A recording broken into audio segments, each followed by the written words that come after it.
This is a reading from the Notebooks by Valtorta, 1944, June the 13th. Since last night, I have been seeing a very bright heart. It looks like liquid gold, gold turned into precious glass, and illuminated from within by a powerful light. Intense rays issue forth from it and surround it with a brilliantly shining halo. The heart is beating impetuously, as when an emotion, a deep sentiment, arouses it. From the outlines of an even more dazzling, lighter gold, the abbreviation IHS can be read in it. But this heart, whose form and motion are all in respect exactly those of a heart, a human organ, appears to me as a living host, radiant in its golden monstrance.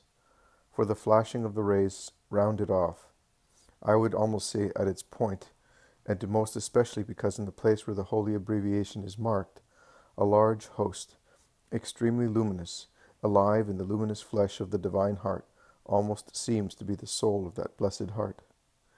I said my evening prayers, said in common, this way, with the eyes of my spirit fixed upon this Sun of love, which is the heart of Christ, and I proposed to make my final offerings, while the others ate, for it had not been possible for me to make them throughout the day for one reason or another.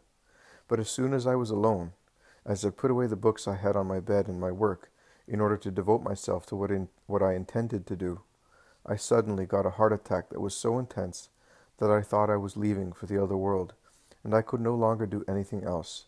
I could only say to Jesus, "Take this suffering, which you are giving me in place of what I wanted to give." And I suffered that way for hours and hours. And I am also suffering today, now, too. But I go on seeing the radiant heart, and am relieved by it in all respects, except in my flesh, which is a real, complete torment. Last night, thinking I was really dying, in order not to die alone, I had set before me on my slightly bent knees my Jesus, Our Lady of Fatima, and Gemma. She must be referring to Saint Gemma Galgani, 1878 to 1903, of Lucca, a virgin to whom the writer was devoted. I would also have wanted Saint Joseph, but I could not move to get him. I was holding my beads for the rosary and Our Lady of Sorrows, and felt surrounded by the best possible nurses.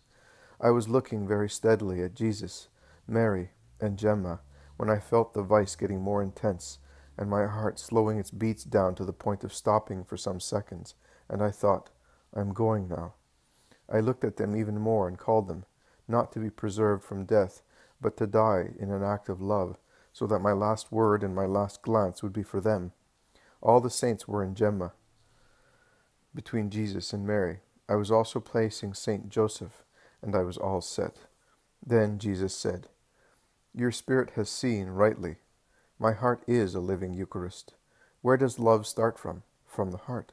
What is the Eucharist? It is love. When you think, then, of the Eucharist, you can say to yourselves, 'This is the heart of Jesus' heart. This is the heart of Jesus' heart.' And when you think of my heart, you can say, 'This is the matrix in which the Eucharist was formed.' My heart, the host which immolated itself even beyond death, wanting to be spilt even after it had suffered everything, so as not only to be martyred by betrayal, abandonment, and torture, but also offended beyond life to give its final drops, which were still in the innermost recesses of a martyr who had bled to death."